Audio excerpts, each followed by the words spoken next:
The guy with the glasses was thinking about how lucky he was to have Kim, even though he wanted to work with him as a team. But their meeting in the maze was completely accidental. He was now the second person to complete the level, right after his partner, and he was ahead of even the red-haired guy who held the previous record. The partner sat waiting on the same bench where they met, and the other participants discussed the impossibility of completing the level so quickly. None of them had ever heard of his Manhwa Academy, and they were already whispering about whether he was the son of some powerful man. Everyone thought that the red-haired guy would win, but he came in third. Kim tried to ignore the noise around him, but he couldn't concentrate on the lecture.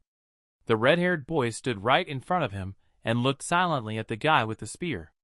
The people around him froze in anticipation of some kind of spectacle, and Kim himself looked at him, waiting for some words. But he just looked at him with disdain for a while longer, and the next moment, walking away, he said that he was just lucky, which even disappointed the other participants, because there was no spectacle. These words were echoed by others, who also thought that his victory could not be explained in any other way, and the insignificance of his academy only reinforced these thoughts. Someone else would have liked to have been so lucky, but the next moment, the noise was interrupted by one of the organizers who appeared at the door. The guy with the papers was going to explain the conditions of the next stage to the participants. At this stage, they were going to duel, but since they were all at the 4th level, it was decided to ban the use of mana on weapons, and only to strengthen their bodies to balance the odds. The judge would stop the fight if one of the participants was unable to continue the duel. They had to fight 5 rounds, as 32 people made it to the 2nd stage. Kim was wondering who he would be paired with, and the organizers were about to start drawing up the standings, but one of the participants decided to withdraw from the tournament. Seo Joon, meanwhile, continued to avoid unnecessary stares, and was glad that she was able to somehow escape after shouting her student's name, which attracted a lot of attention and almost got her recognized. She couldn't believe he was going to win, and now she was going to wait until it died down and go back to the stands. There was a ruckus at the registration table, men trying to find out why the dueling stage had immediately moved to the semi-finals. It turned out that many of them refused to fight other people. The men were outraged because they had just had all their fun ruined, and there was no point in betting on the fights anymore. The man at the front desk laughed at them, because betting was out of the question, because everyone knew that the red-haired boy would win.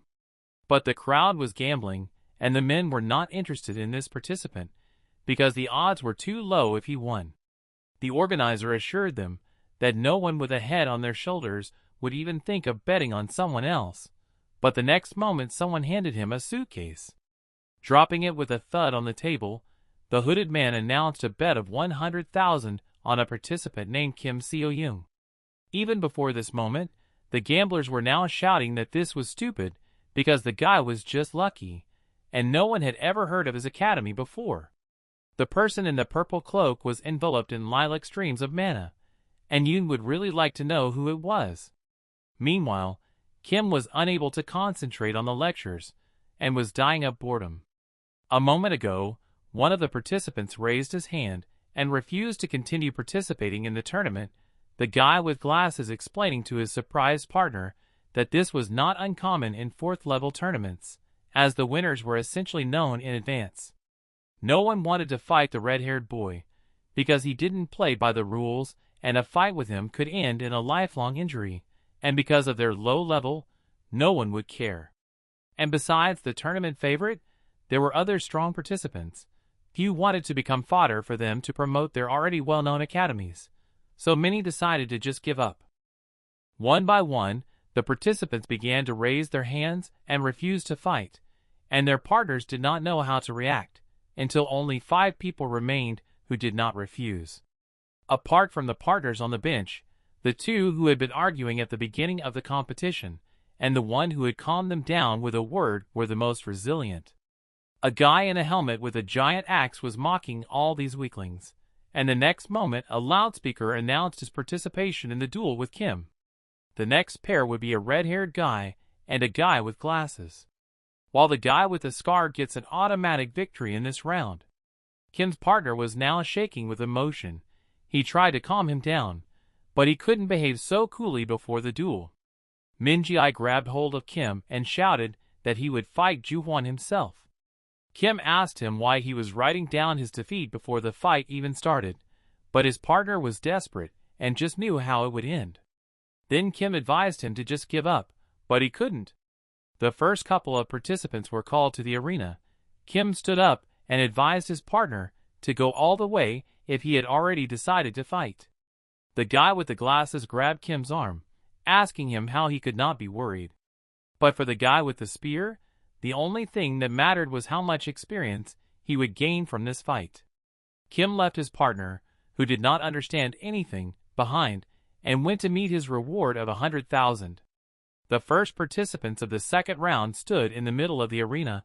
The commentator announced the continuation of the 63rd Academy tournament and said that the most persistent participants remained. He was introducing a new mysterious record holder of the maze, who managed not to meet a single monster, and the man wondered if it was just luck or maybe his talent. At the same time, the boy was greeting the audience with his hand, wondering if his mentor was here. From the opposite side came a smug shout that no amount of luck would help the boy. The commentator of the fight introduced his opponent to the audience. The axe of the giant from the Gochuri Academy would crush any tricks or gimmicks into dust. Meanwhile, he was mocking Kim, because he won the first stage, and now he would be the first to be eliminated. It seems that his luck had turned away from him this time. Kim said with a smile that they couldn't know yet, because it was too early to tell which of them was unlucky, which angered his opponent. The judge announced the beginning of the fight, and the giant with the axe rushed forward. He was going to make his opponent regret his words, but he just stood still. The guy with the glasses was worried about his partner and watched the beginning on the monitor, but he immediately turned his attention to the red-haired man. Now was not the time to worry about anyone else, because he himself would have to fight this monster, who was now calmly propping up the wall. Minji was shaking with fear again, but he remembered his partner's words that he should fight to the end, and maybe he would even win. He could not contain his fear. Clenching his fist, he thought that he was simply no match for the participants from the most famous academies. Maybe he should give up before it was too late. The next moment, his thoughts were interrupted by the events on the monitor. The guy with the scar's jaw dropped from what he saw, and the red-haired man even stood up from the wall. The commentator of the fight saw something incredible. The fight was over in a split second, and the winner was a student of the Manhwa Academy. Kim's face was broadcast on the screen, standing over his opponent, who was on the ground in front of him. The red-haired man looked at this, and said that he belonged among the lowly, and the next moment turned his gaze to the boy with glasses. The latter stood up, katana in hand, and met his piercing gaze. A moment ago, the boy with the axe was screaming and flying at Kim, lifting it above him. The commentator said that he expected nothing less. The big guy made a crushing blow, but his opponent easily dodged it. It seemed that luck was still on the side of the winner of the first level, and the big guy was surprised himself, because the guy dodged with incredible ease when he was giving it his all. The opponent with the spear didn't seem to take him seriously, and he was already sweating, but none of his attacks worked. The giant got angry and his weapon glowed with mana. He wanted to see how he could dodge this time. But the boy with the spear easily deflected his blow with one hand so that the axe flew into the sky, leaving the attacker weaponless. The big guy stared at his empty hands in surprise, his axe whistling somewhere behind him. He fell to the ground and stared at his opponent in astonishment, unable to believe that he had lost. Meanwhile, the commentator was announcing the winner's name, and the audience went wild. Kim left the arena in disappointment, checking his progress on his phone. He thought that he would get much more for fighting a human, and besides, many people refused to participate further, so there would be very few fights. His free pass would expire in less than 2 months, and at this rate, he would not have time to complete any of the 3 courses he had started. He managed to complete 2 of them only a third of the way through, and one didn't even make a tenth of the progress. He was going to start saving as much as possible to save up for Longina's spear and extend his pass to study. He just needed this victory. Opening the door of the waiting room, his calm thoughts were interrupted by the shout of his new friend. He was delighted with the guy's victory. He hadn't expected him to be so strong. Almost immediately after Kim, the organizer came in and told him to get ready for the next tournament participants. The guy with the glasses became wary, and the red-haired man finally stopped propping up the wall and moved forward. As he passed by his opponent, he pushed him with his shoulder and ordered the lowlife to get out of the way. Minji just sighed and asked his friend if he remembered what he had said in the maze, that they should stick together. He saw him then as a kindred spirit, and when he won the fight, he was happy for himself, but also envious of him. The boy with the glasses was never lucky and had no special talent, and he was not strong. He only wanted to make his little sister proud, but the next moment his name was called and he had to hurry. Kim just told him to do his best, and he ran to the arena. The names of the participants of the next fight were displayed on the monitor, and the guy with the glasses tried to calm himself down. While he was telling himself that he could do it, the red-haired man demanded that he shut up, because his whining was already annoying. In fact, he was annoyed by everything. He felt incredibly humiliated to participate in such a circus. The judge reminded the participants of the rules of the fight, and the red-haired man could not believe that this weakling would fight against him. He was even holding his katana awkwardly. Looking at him, he saw only prey. An innocent deer, whose fate was to be only prey, whose place was at the very bottom of the food pyramid, in the mouth of a tiger. The red-haired boy thought that he was just lucky in the maze, and needed to put him in his place, that he himself should have won both stages, because he was a head taller than each of these bastards. The next moment, the boy with the glasses swung the scabbard off his katana and confidently thrust it forward. This pissed off the red-haired man even more. He was laughing that he believed he could fight him at all. He stood there with his two-handed sword and couldn't wait to start, asking the judge when they would finally begin. The commentator began to announce the start of the second fight. Mingy mentally relied on his friend's words, and the red-haired man hated the insignificance of this action. He was going to end the fight with one punch, and as soon as the start of the fight was announced, he rushed forward. The guy with the glasses barely kept his sword from the unexpected swift attack and continued to defend himself. The commentator was delighted with the attacker. He lived up to all expectations of the fight, attacking his opponent with a flurry of fierce blows. Mingy could do nothing but defend himself, and it seemed that he would not last long. The red-haired man was not going to stop. He ordered the bastard to get out of the way and keep his head down, and the next moment he stabbed the enemy in the chest with the tip of his sword. Minji was thrown back. His glasses flew off, and he coughed up blood. He fell to his knees, leaning on his katana and holding his chest with his other hand.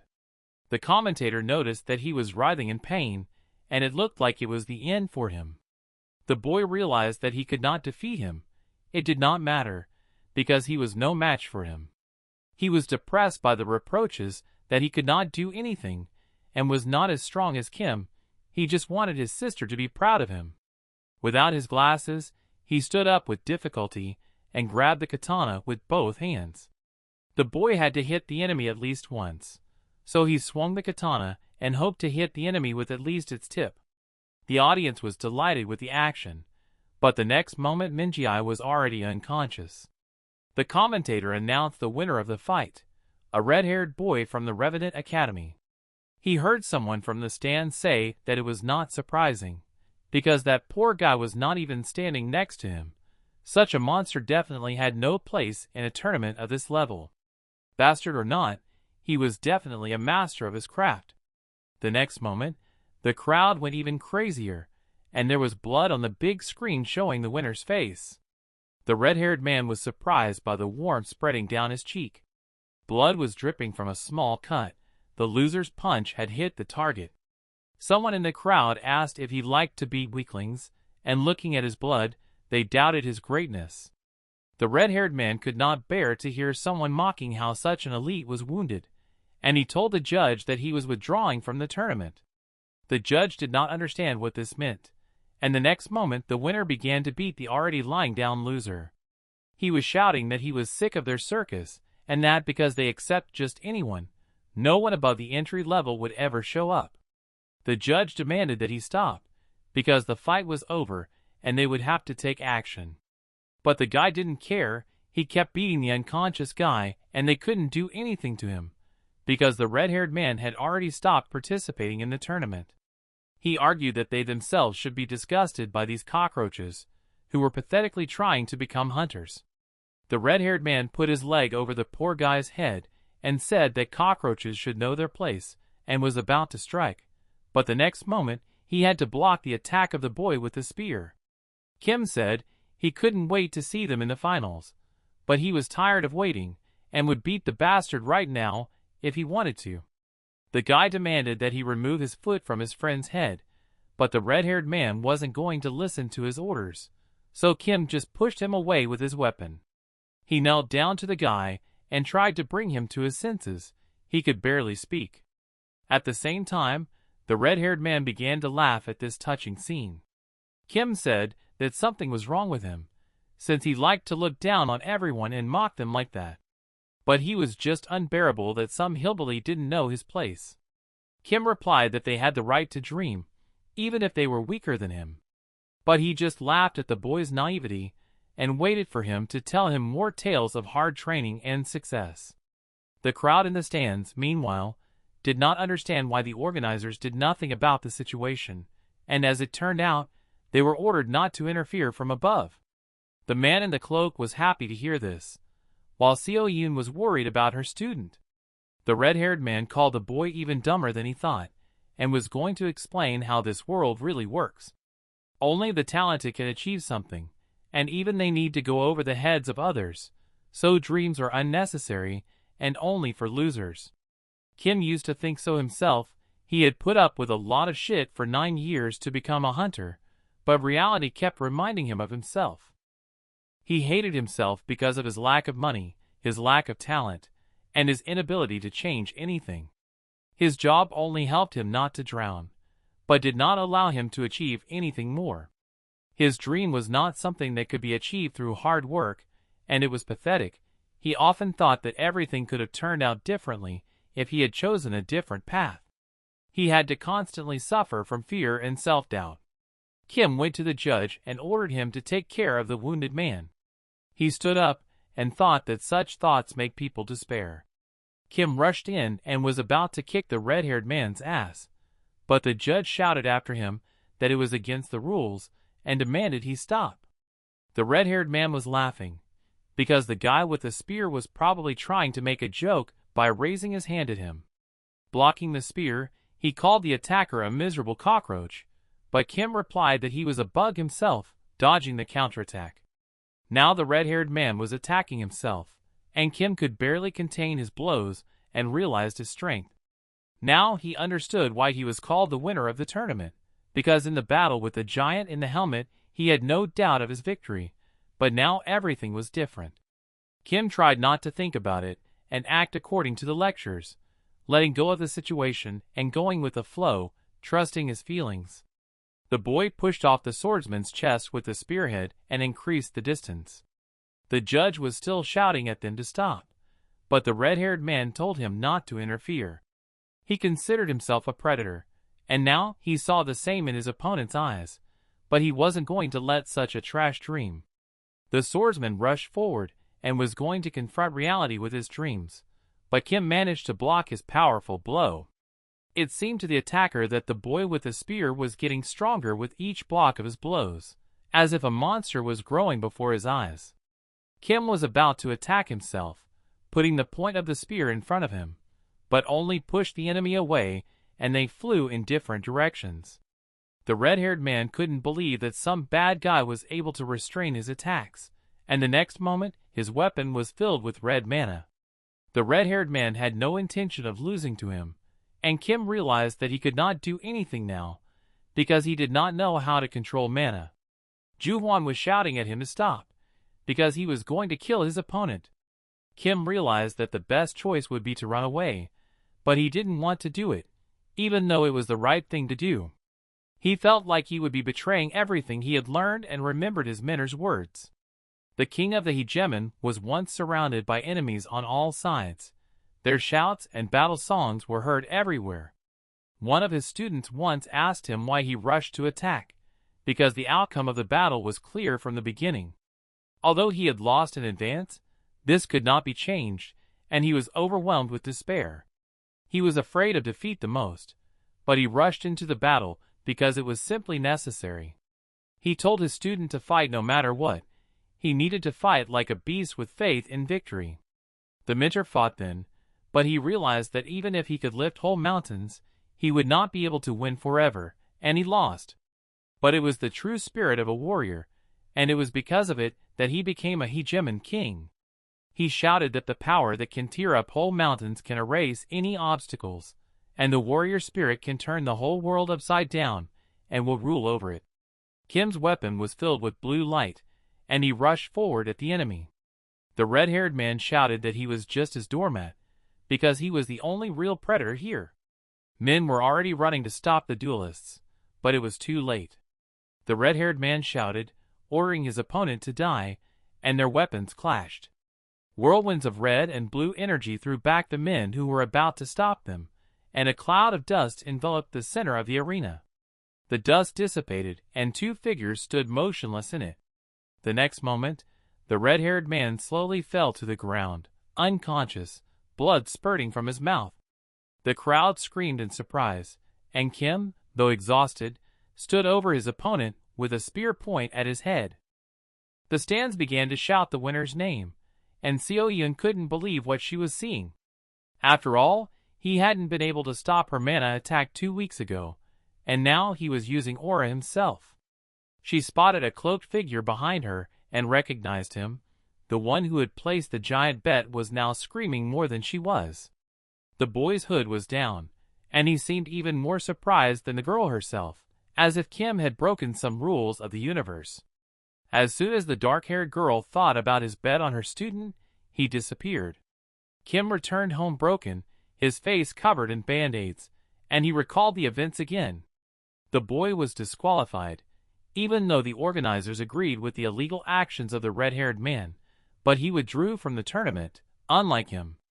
He was being loaded on a stretcher by medics, and although the magic reinforcement of the sword was recognized as an attempted murder, he will most likely face nothing but a ban on taking the exam for the next 5 years. The winner of the tournament was automatically the boy with the scar. The second-place winner was Minji, who was beaten to a pulp, and the last was the big guy with the axe. The latter muttered that he was just lucky, and the guy with the scar said that winning without a fight was a true victory. Kim could only be happy with his good progress. After the fight with the red-haired man, he managed to significantly improve his performance. His progress in the Hegemon King's lectures had passed the halfway mark, and perhaps that was why he had awakened that power. He considered enrolling in another course, because with his current progress, everything was much easier. Seo Joon caught up with him, and she asked him if he was okay, and he told her that he was not as weak as he looked. The girl breathed a sigh of relief, and the guy apologized, because if he hadn't rushed to fight the bastard, he would have won the tournament. She said that it was not important, and he had nothing to apologize for. She was just wondering if he was okay, even though he was counting on that prize. The guy was hurt. He completely forgot about the 100,000. He was desperate both because of Longin's spear, and because he needed the money to continue his course. Yoon asked him what he needed the money for, because in her eyes he looked like a mad dog who had heard about the tidy sum. Kim told her about the spear he really wanted, and even though it wasn't scary in the end, he felt a little sorry. But he would have been even more sorry if he hadn't stood up for the poor guy. Now they agreed that they would somehow find the money, and the next moment a boy with glasses was approaching them, calling out to Seo Jun's brother from afar. His face was covered in bandages, and his head was bandaged, and he barely caught up with his partner, who was about to leave. Seo Jun immediately tried not to show her face, and the boy stammered and asked if he could become as strong if he trained hard. Kim was surprised by this question, and had to answer that it would be difficult. He realized that the poor man had no talent to become a hunter, and although everyone said that hard work would allow you to achieve anything, this world was not like that. Kim told him that he shouldn't pursue the hunter's profession, and that he was still young enough to discover other skills, and shouldn't be upset about it. The boy agreed with him. He wasn't going to get depressed, and just wanted to thank him for everything and say a proper goodbye. Kim wasn't going to let him go so easily. He told him not to listen to anyone on the road to his dream, not even him. He would be constantly told that he had no talent and that he would only fail, but no one else's opinion should become his reality. The guy with the glasses turned around. He was crying at these words. Kim told him to just move forward no matter what, and promised to visit him and his sister sometime. When they finally said goodbye, Yoon said that she was pleasantly surprised by his words, but Kim thought that he was always sticking his nose in other people's business. She said there was nothing wrong with that, and was happy that he now had his first fan. But he replied that it would be better to have another student, not just a fan, and now Yoon realized that she had to seize the moment and invite the boy to the academy. Kim was already walking away, and the girl thought about their academy, which was no longer just on paper. She shouted after Kim that she would buy him a new spear because he had done a good job. He didn't understand why she was being so generous, but Yoon said that he should take it as a scholarship and added that he wouldn't be satisfied with a cheap purchase. They would go together to a store that her old man was very fond of and choose something. Meanwhile, the man confidently walked to the master's chambers and asked if he was there. Everyone seemed surprised by the appearance of the one-armed guest. He was told about the time for meditation and asked not to disturb the master. But the man demanded to be immediately informed of his arrival because the matter was too important. He did not listen to the objections and went inside, bowing, and introduced himself. It was Star Sword's right-hand man, Seo Moonchul. The gray-bearded man replied sharply that he had asked quite clearly not to be disturbed, and the guest lowered his eyes. The next moment, the meditating man was enveloped in an aura. He asked how the one-armed man dared to ignore his orders, and the guest felt incredible pressure and could barely stand. It was impossible to move, but he made an effort to inform the host about his participation in the Seo Joon Academy tournament. This attracted the old man's attention, and he waited for details, taking in the aura flows. At this time, the miner and the student had just come to the store, and the girl offered him one spear after another. The boy didn't like any of them, and began to exhaust both her and the shopkeeper. Meanwhile, Right Hand told everything he knew and asked the old man for permission to solve the problem. The Star Sword objected. He wanted to get to know his granddaughter's student personally and see what he was worth. The next morning, the boy trained hard. He was doing his daily spear task and made 5,000 strokes. An outraged Seo Joon watched this strange action, and Kim finally noticed her and asked her why she was suddenly so angry. She told him that he was just imagining things, but that yesterday he had chosen his new weapon so carefully, and at the end of the day, he decided to keep his old one. Kim replied that he just didn't think he was worthy of such a gift, but she knew he was lying, and he was definitely not the type to turn it down. She looked at him again with a frown and knew it was something else. The girl saw right through him, and he realized that he just couldn't look at ordinary weapons after seeing the spear created by the students of the Transcendental Academy. He wanted to just ask for the money, but he found that doing so would increase the price of Longina's spear by the same amount. Easy money was not respected by the academy, and now he was afraid to even think about anything to circumvent the system. Without waiting for an answer, Yoon indignantly reminded him that she had promised to pay for anything, that such a chance comes only once in a lifetime, but he remained silent. She decided to ask him about his mana-boosting technique, but he just stared at her in surprise. The girl continued, saying that without mana, he would not be able to use magic. But she had seen him break through the monster's defenses and deflect her blows, not to mention the last fight in the tournament arena. Yoon had never seen him practice this skill, but it seemed to her to be of a high level. Kim didn't know what to say because he didn't know any such techniques. Mana amplification allowed for more efficient use of mana, and there were many types of mana amplification. The effectiveness of the technique was determined by the lower and upper class, and hunters even patented their own skills. The boy couldn't think of anything better, and said that this was the reason why he wanted to get into an elite academy. He wondered if the girl was teaching star sword techniques, but the old man forbade her to. Kim immediately realized that this was not surprising, otherwise he would not have been the only student here. Yoon offered to teach him her own technique, and even though the boy didn't even know she had one, she said she had always wanted to teach.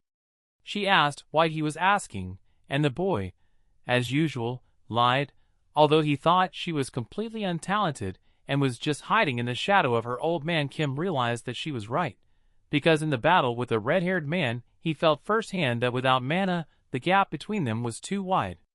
He plunged back into his thoughts, and wanted to take some kind of mana course, since he now had time again. The girl didn't understand why he couldn't answer such a simple question again, and just walked away, wishing him good luck in his training. Kim came to his senses, and asked where she was going, but the girl said she had things to do.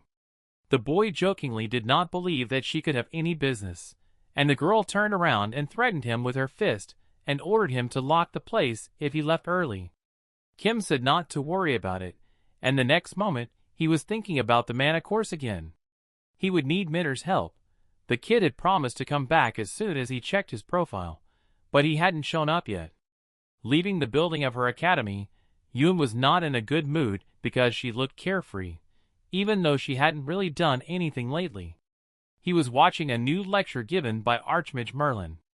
A man in a cap with a long gray beard and a magical staff explained that this world was subject to cause and effect. Mana was something that could break these relationships, changing the very laws of the universe. At the end of the course, the students were trained as S-class mentors, but Kim didn't understand much at first. Although the magician said that everything was simple, it seemed that his mind was leaving him, just like after listening to the Buddha's wisdom. When Merlin finished explaining, he said that it was time to start practicing, and that Kim's daily task would be to create 1,000 magic spheres. The boy was not happy about the new daily routine, but he had to try to master it somehow. He dropped the spear and folded his hands in front of him, enveloped in a blue aura. It seemed that sensing mana was not so difficult, and it was probably due to Chiron's lectures. Although Kim could feel the mana, it was not so easy, and he could not shape it. Merlin explained that you need to use mana to connect your mind with the universe. You need to project the product of your imagination onto reality, and, even if it is by deception, assure it that it should be so. The imaginary had to become a law of nature, and the best example of this was the manifestation of mana in the form of an aura. The magician demonstrated a sphere of blue light in his hand, and the next moment Kim's face was illuminated by his own blue light. He managed to form an irregularly shaped blob of energy that was ridiculously tiny.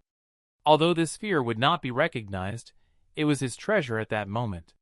The boy hoped that over time, he would be able to do more, staring at the tiny glow in his palm. The next moment, someone called out to him loudly, and a gray-haired old man in a suit and blue tie stood at the door. Kim turned around in surprise and recognized the man. Star Sword had come to see his granddaughter's current only student at the academy in person.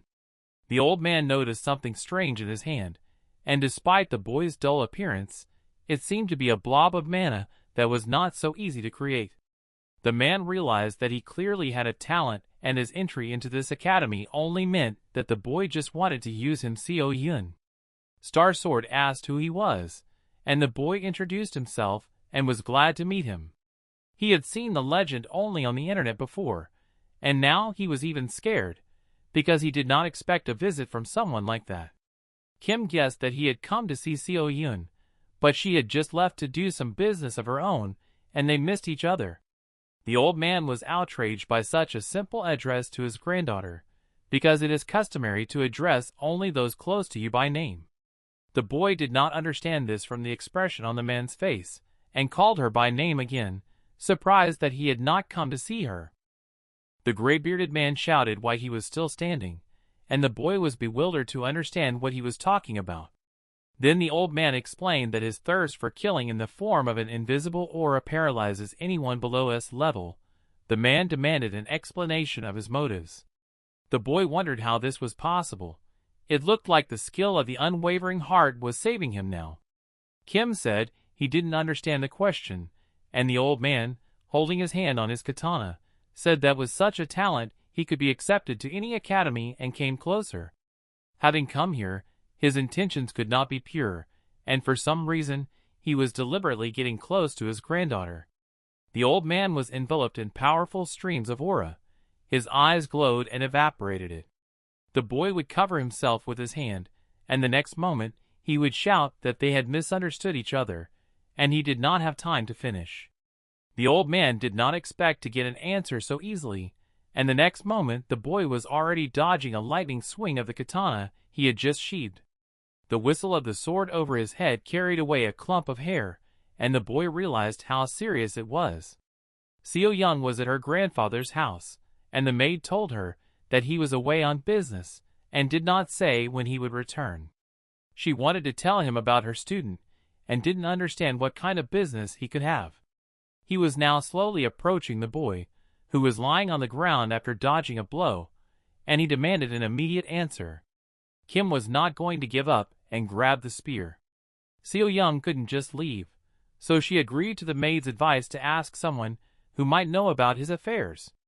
Although she wanted to keep everything a secret for as long as she could, her participation in the tournament was definitely not out of the question, and she had to solve this problem right away. She was called by her right hand, who was happy to see her because they hadn't seen each other for a long time. The girl said that he was right on time, because she had come to see her grandfather and needed to talk to him immediately.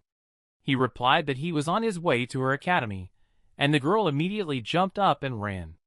The maid was surprised at her haste, and the man, knowing the reason, just looked after her. She ran as fast as she could, and did not understand how she could have missed this moment.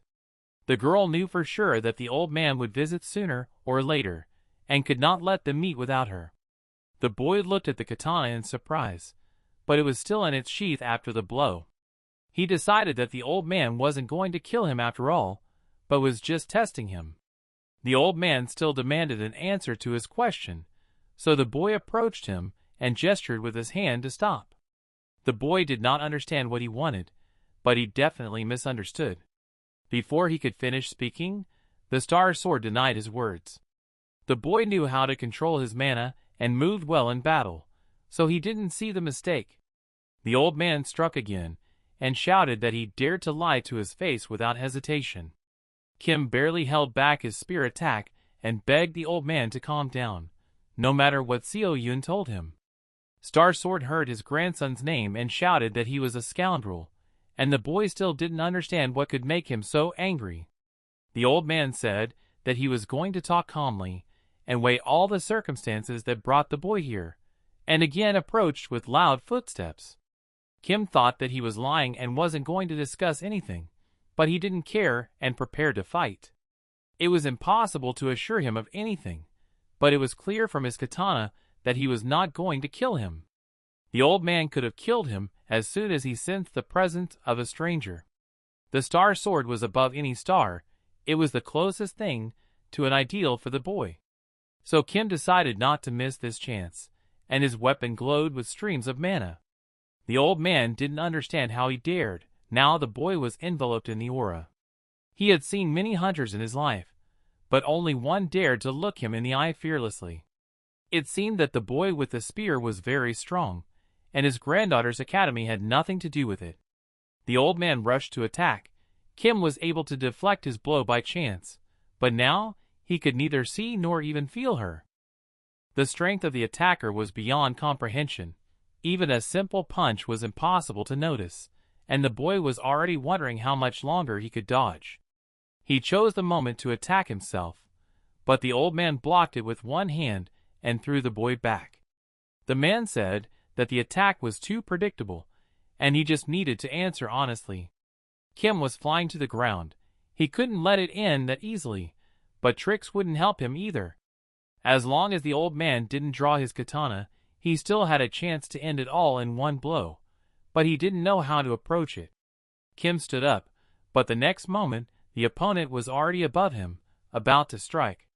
The boy did not expect such speed, and was surprised by the old man's appearance, and his sword again passed millimeters from the boy's face, who at the last moment ducked under the blow. Recalling Merlin's words about the need to assure the universe of the reality of his wish, he decided to seize the moment right now. And at that moment, he was not capable of more, but put all his strength into one swing of the spear, which glowed with mana. But the next moment, Kim fell to his knees, and the enemy was still on his feet, looking down at him. The old man said that the scoundrel had finally shown his true face, and the boy was wiping blood from his mouth. Hearing this, he started to shout that the old man had attacked him first, but now it hurt him to even speak, and he couldn't wait for Seo Joon to return. The grandfather's face twisted at what he heard. The name of his granddaughter seemed to enrage the whole dragon, and the man shouted that he would kill him himself. Kim lifted the spear with his last bit of strength and closed his eyes, realizing that he was definitely finished now. The next moment, the door opened and a girl was screaming in the passage. She demanded that they stop and asked what they were doing here. Yoon looked furiously at the old man. She was all wet from running here. The girl asked Seo Joon how he was, and he was already covered in bruises, although he said it was nothing serious. The old man asked how such a crybaby could call himself a man, to which Kim replied that beating the star sword itself would make both men and women cry. It would not be surprising for the guy to beat up anyone he wanted. The old man again exploded in anger, demanding that Kim repeat what he had said, and Kim hid behind the girl and asked if he would beat him again. The girl's surprised face meant that it was the first time she had ever heard such words from her old man, the star sword himself. But Kim continued to wag his tongue, peeking out from behind her shoulders. He wanted to know why he had just been beaten up, and even if he was a legend, he still couldn't do whatever he wanted. Yoon told the old man to stop, and she apologized to the boy for all this and promised to explain everything later. Kim didn't think it was her fault and asked her to ignore the small bruises, but the girl apologized again and bowed. She stood there looking guilty, but the old man felt nothing of the sort, standing behind her with his arms crossed and his head held high. Kim said that he should go to the medical center and leave them, and the girl again apologized and promised to pay for the treatment. After saying goodbye to the boy, Yoon looked at her grandfather. She wanted to talk to him, but the next moment, there was complete silence. She had decided to finally speak up, but now she couldn't get a word out. The old man told her to stay away from this suspicious guy, and the dark-haired girl tried to object, but he said she couldn't know. She was immediately enraged, clenched her fists, and remembered every time she had heard something like that. The old man had been telling her what to do all her life and never wanted to hear her opinion. Even after agreeing to a compromise in the form of the academy, the old man kept doing the same thing. Every time she found someone, they ended up on the ground from his interrogations, and could not stand it for long. Yoon understood both why her grandfather behaved this way, and why people actually came here in the first place. Every time she was desperate, but she could not stop someone from leaving either. The old man ordered the boy to be expelled from the academy by tomorrow, or he would do it himself. Before he could speak, the girl objected, saying that Seo Joon was not what he thought. The old man was outraged that she dared to contradict him, but she wasn't going to change her mind this time. She wasn't going to let him go, and she didn't understand why she always had to listen to the old man. He looked at his granddaughter in surprise, and she shouted that not even a month had passed since he had been meddling in her business again, because the academy was still hers. Yoon could not remember anything special between them, but when she looked at Kim, she felt something strange. She wanted to be with him longer than with the others. The old man tried to tell her that he was just using her, and that she shouldn't throw a tantrum, but she said that although she didn't know why, she was going to figure it out on her own. She did not want to live in the old man's shadow forever. Yoon calmed down and froze, apologizing for her screaming, but this time she would do things her way. The granddaughter left the room, and the old man silently watched her go, unable to remember when she had ever raised her voice at anyone. In the middle of the city, a rift shone, a giant dragon emerged from the portal, and passers-by tried to run for their lives, begging for help. Master Star's sword was told of the terrible news about his son. The old man immediately understood what they were talking about, and his face was filled with sadness. He had lost his son, and little Seo Joon had no one left but him. He decided that he would teach his granddaughter how to defend herself. At that moment, the girl's childhood ended, the old man pulled her away, and she never saw the teddy rabbit she had just been playing with. The man just had to do it, and was quite strict with her all the time.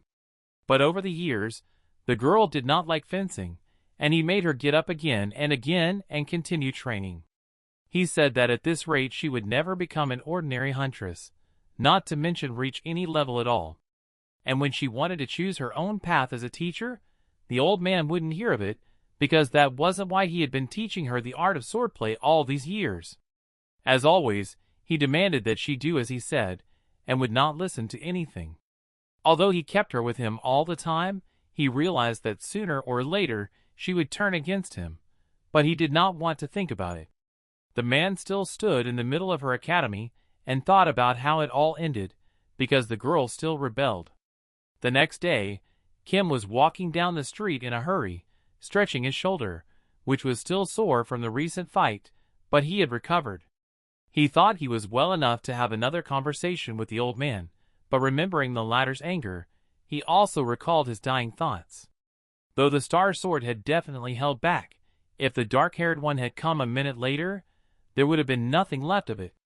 The girl called him in the evening and told him about her relationship with the old man and what always happened to her students. It was clear that she hadn't told him everything, but it was clear how she felt, and why Star's sword was so wary of him. Although his motives were clear, the boy could not agree with his actions.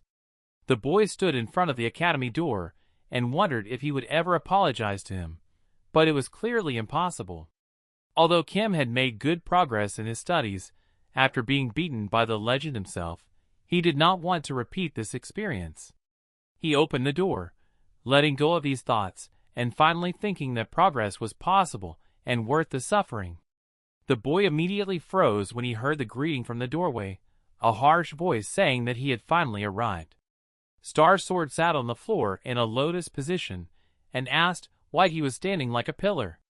He demanded to come in and sit across from him, but the surprised boy was expecting another fight. The old man told him about the contract with his granddaughter, but after finally hearing the boy's version, he still suspected him. He said that he should stop looking at him like that, because he really had nothing to hide. It looked like the boy was telling the truth, but when the old man looked at him, he saw a good talent and a lot of energy for a simple student. And in fact, seeing his anger, Kim was not only not afraid, but even more determined to stand on his feet.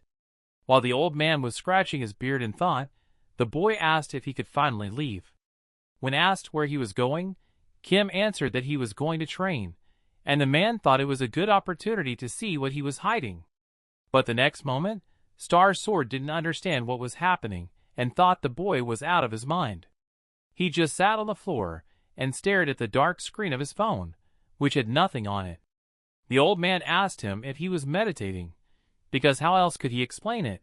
But the boy didn't even hear him the first time. He was thinking about his appearance and replied that to some extent it was. The old man said that although meditation was a good workout, it was not worth abusing it. The main thing was to understand that it strengthened his mind and spirit, not his body. Kim mumbled something in response and just kept hunched over his phone. This behavior was strange to the old man, because his science should have been of some interest to him. He decided to say that he would teach the boy something, and this did get his attention. Kim was surprised to ask if the Star Sword himself would really teach him, and the old man was pleased with himself, although he said this because his pride was hurt by such indifference. The next moment, the man's pride was bursting at the seams, because while he thought he was just going to show him a few techniques, The boy had already refused and said he was fine with everything. On the contrary, he asked the legend not to distract him, and when he had collected his thoughts, they could talk later. The next moment, Seo Joon opened the door and greeted the boy and was about to talk about yesterday. But she also froze in the doorway when she saw her old man standing next to the boy. He said she was just in time, and the girl asked him what he was doing here and demanded that he not lay a finger on anyone. The old man approached his angry granddaughter and whispered that the boy was definitely not healthy, because he refused to learn the star sword. The girl herself was surprised by this, and the old man continued, showing the boy's current condition as he stared at the phone like a zombie. But it didn't surprise Yun anymore, because he had always been like that, even though she understood the old man. She thought so herself at first, and went to say hello to the boy. He looked around in surprise, and asked how long the girl had been here, and she wanted to know how he was feeling. Star Sword watched this scene, and still did not like the boy. He wasn't particularly bright, but Yun was so smiling around him. He couldn't believe that she actually liked talking to him. Now the old man couldn't remember the last time she smiled like that. Watching them chatting and laughing, the old man couldn't let someone like that pick on his girl. The next moment, the right hand flew through the door, needing to immediately deliver important news to the master. He had been summoned by the Order of Truth, but the man believed that those weirdos should come to him when they needed something from him. But the Star Sword wanted to see Kaylee's successor, which had already attracted the old man's attention. In addition, the right hand informed him of another request, that he should bring a man named Kim Seo-young. The young man finally turned his head from his phone in surprise, and asked if he was the one who had just been mentioned. The old man didn't understand why, and the next moment he exploded in anger because he decided that the boy was actually one of them. The girl was also surprised by this possibility, and recalled a strange figure in a cloak at the tournament, and it seemed that it was all somehow connected. But the boy claimed that he would like to know what was going on. It all seemed strange to the old man, because Kaliu himself should not be interested in some simple boy. Yun asked if the boy knew him personally, but he had no idea, and this was the first time he had heard of him. He was generally too lazy to go anywhere, and asked if he was really needed there. The dark-haired woman shouted that he was summoned by the Order of Truth itself, which included 7 apostles, who were on a par with the leaders of the largest countries. It was a stupid question whether he should go, because Kaliao was the successor of one of the apostles, and he probably never made personal appointments. Kim said he didn't care, and would rather train than talk to some foreign stranger. The right hand had an answer for this case, because Kaliao had predicted the boy's refusal and offered 100,000 if he showed up. Kim immediately wondered how he could know he needed such an exact amount. The Order of Truth was a religious organization, but it served truth, not human gods. The mysterious man in the hoodie watching the tournament was the Great Voice. At the top of the order stood 7 apostles, each of them responsible for humility, diligence, chastity, abstinence, gratitude, charity, and patience. They transmitted the will of God, the only truth. A century ago, their organization was considered an ordinary cult, but when the rift occurred, they united with the heroes and made a significant contribution to the onset of peaceful times. After that, their ranks grew rapidly, as did their power. In addition, they defeated the Berserker, a giant monster that even all the heroes could not handle at once. He appeared out of nowhere when everyone thought that peaceful times had come. His appearance was considered a rift-level disaster, and only the Great Voice and the 7 apostles could resist the monster. Thanks to their efforts, new peaceful times have come. Now, on the outskirts of the city, Star Sword and a boy stood outside one of the nondescript hotels. He thought that this was somehow too cheap a place for representatives of an organization of this level. They were met by a man in a hoodie, and the old man introduced himself and was about to explain who was with him. But the man already knew who he was and asked him to follow him because Kaliel was already waiting for them. The boy wondered if it was a mere coincidence that one of them was at the tournament, and now he was offered the exact same amount of reward. But the main mystery was why he was watching him at all and, moreover, called him for a personal meeting. Kim was worried that the man might know something about him and the transmissible acquired disease itself, and he needed to find out. The man in the hoodie led the guests through another door and asked them to wait in the waiting area. Kalia would join them soon. Sitting down on the couch, the old man said that it could not be otherwise. No one would wait for them. Kim asked if they knew each other, and Star Sword replied that it would be their first meeting, which surprised the boy. The boy thought they must be quite close, but the man said that although he had invited him several times, they had never met in person. The old man had known the Apostle of Chastity during the Great Schism, but not his successor. The boy remembered that he was still looking at the Great Star Sword, one of the heroes who saved the world, but he saw him more as just an ancestor of Seo Joon. Kim asked about the Great Voice, but the old man said that he had only heard about his only appearance during the battle with the Berserker, and it turned out that he had never met him and had only seen a figure in a cloak from afar. The next moment, the door opened and a girl greeted the guests, asking the old man if this was the first time they had met in person. Star Sword replied only that she had kept them waiting, despite the fact that she had called them. In front of them stood a blonde girl with a small braid but big blue eyes. She was wearing steel shoulder pads and breast armor with the emblem of the order, and a long blue cloak on her back. The apostle's successor needed time to purify his body and mind so that he could carry the word of God. It was the first time the old man had heard such nonsense, and the minister bowed and apologized for the late acquaintance and introduced herself to the boy. Kim wanted to introduce himself in return, but they already knew his name and thanked him for coming. The boy was curious about how they knew about him, and Kalia decided to clear up any misunderstandings before moving on to the main point. She told him about one of their followers who had watched the tournament and had praised the boy's skills so much that they had to meet. Kim was even disappointed by such a simple answer and could not believe that this could be the reason for a meeting of this level. Then the blonde girl suggested that they move on to the main topic of their meeting and told him about dungeon exploration. She hoped for Star Sword's cooperation, and although he was not happy, he had to realize that this was only the beginning. In one of the dungeons, a curvature of space was noticed, which the old man probably already knew. He wanted to say that there was nothing unusual about it, and not to talk nonsense, but Kalia interrupted him, saying that it was the decision of the order and they needed to check the place. The old man thought about it, and said that she had flown to another country just to consolidate her power, and the girl replied that the great hero was not so easily misled. He realized that this was not the decision of the entire Order of Truth, because that would be ridiculous. Despite the revelation, the girl asked if he could help her, but the old man was interested in what she would offer him in return. The blonde saw that he wasn't going to do her a favor for nothing, but the Star Sword himself had everything going for him, and she had heard about his granddaughter's academy and wanted to offer something. The man did not listen, and when he heard his granddaughter's name, he immediately exploded in anger. The next moment, Kim's body went numb, and he realized the old man's true power.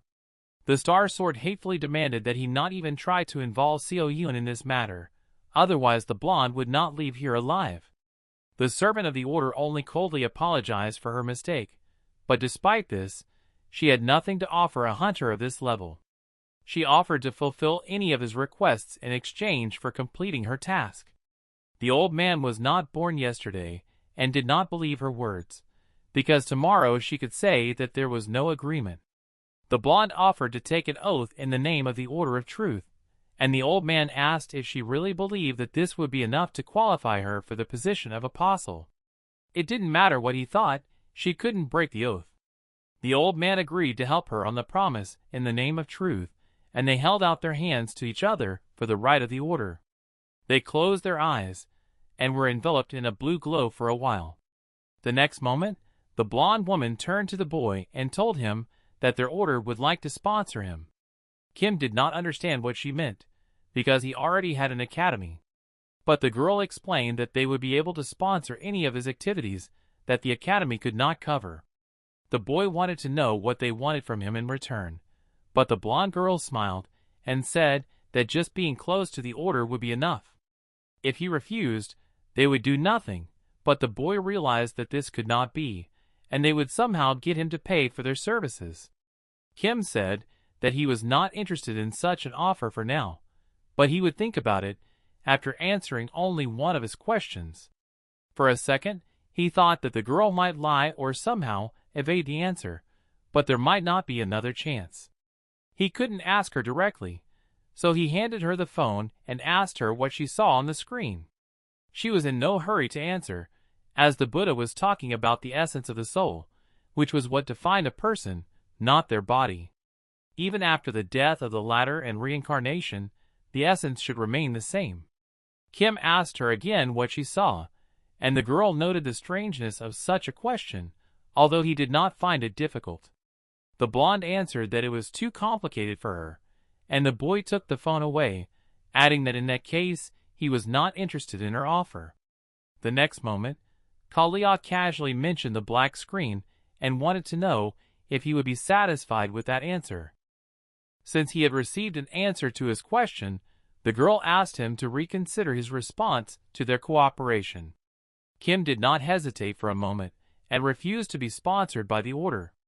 In the evening, Kalia was watching the city from her window when one of her followers joined her. She asked him how it went and what he had learned, and Kelkos replied that he hadn't noticed any distortions in space. He was sure of it and swore by the name of the Order of Truth because the girl could not believe it. The blonde girl herself didn't see anything significant in Kim Seo Joon, and even if he was special, he was just a student with a strange question that cornered her. There was a strange feeling in her chest, but now she had to meet with another apostle. She told Kelkos to just continue his observation for now, and told him that the curvature of the dungeon space was a priority. The girl wanted to know about the other heroes, and the guy in the hoodie said that he had called everyone except the Darkness Sword and the Soul Blade, and no one had seen them for a long time. Meanwhile, Star Sword and Kim were returning to the city, and the old man asked why he had refused the offer. The boy said that it was all too suspicious. He reasoned that although he didn't know anything about the order itself, it didn't seem like Kalia herself was connected to the Transcendent Academy. He said that he just didn't want to have anything to do with any suspicious people. The old man asked why he was not concerned about his granddaughter's education at the academy. Kim said that it was unlikely that there was another person in the world as honest as Seo Joon. He asked the old man what the concept of a dungeon warp meant, and he replied that the magic in that place was warped. Because of this, the difficulty of that level was very different from the previously set level, and such distortions usually lead to this. And another side effect was that such dungeons manifested in their reality earlier than expected. The boy was surprised that this was possible, and the Star Sword replied that this was not really possible now. But in the times of the rift, such things happened all the time, and the boy had already asked about the truth of Kalia's words. The old man told him not to worry about it, because the cataclysm had long since ended. The next moment, he walked in the other direction from the academy, and when the boy asked, he said that it was not worth knowing. The old man stopped for a second and reminded the boy that if he did anything to his Seo Joon, he would be dead. Kim happily asked if he had finally recognized him, but the old man sternly replied that he would keep an eye on him. The boy said that it was probably because the girl was moving away from him, and the old man was already clenching his fists in rage. Seeing that he was losing his patience, Kim said goodbye without finishing and began to retreat. Even though he was right, the old man immediately turns to his fists when he disagrees with someone, so he needs to become stronger. Kim returned to the academy, and the girl asked where her grandfather was, because they must have returned together. The dark-haired girl wanted to know if he had said anything to him, and apologized for the old man's difficult temper. She was sorry for the incident, and should have warned the student earlier. The boy replied that even though he expressed his thoughts incorrectly, he understood him. and he liked the fact that he would receive only a few strokes for any offense. But the next moment, he didn't understand what he was saying, and the girl was just thanking him for everything. For a while, they both froze in embarrassment. The girl remembered that he needed money, and the boy asked how she knew. Yun said that he had been shouting about it every day since they first met. Most of all, when he was wearing those kobolds in the dungeon, and when he was left without a reward because he was disqualified from the tournament. Kim reflected that money was really his biggest problem, because even the 100,000 for his visit to Kalia, he had to pay off his debts and compensate that red-haired jerk. And he didn't have the money to continue the course, let alone pay for private lessons or buy that long-for spear. Yun said that while he was away, she had found the perfect activity for him. She showed him the announcement of the 24th dungeon clearing competition and the rules for participation, and he began to look at it with interest.